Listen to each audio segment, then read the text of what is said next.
वैभव सूर्यवंशी से मिले के लेल देश के प्रधानमंत्री स्वयं पटना एयरपोर्ट पर वैभव सूर्यवंशी का पिताजी से, उनके माताजी से और वैभव सूर्यवंशी से मिलला।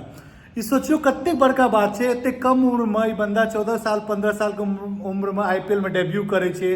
फास्टेस्ट इंडियन जे सेंचुरी मार 35 बॉल में 100 मार दै छथिन और एक अंडर 19 के लिए इंग्लैंड जा रहल छथिन। अखन देश के प्रधानमंत्री जे छे उनका स्वयं एयरपोर्ट पर बजा रहल छे।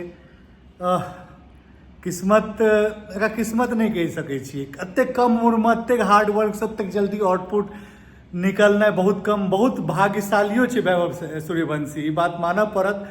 पूरा मिथिला का सीना चौड़ा भ चुकल छे। वैभव अहाँ का ई जे आब लाइमलाइट भेटल है एकरा होल्ड क के और मेहनत दुगुना तीन गुना करबाक है, कियाकि आवे वाला समय सिर्फ और सिर्फ वैभव के रहते। और वैभव के नाम से पूरा मिथिला, पूरा बिहार, पूरा हिंदुस्तान का जानल जेते। वाह, बहुत मजा आबि गेल। लहर ने ललकार हेतै और मिथिला के जय जयकार हेतै। वाह वैभव, अहाँ कमाल कऽ देलहुँ।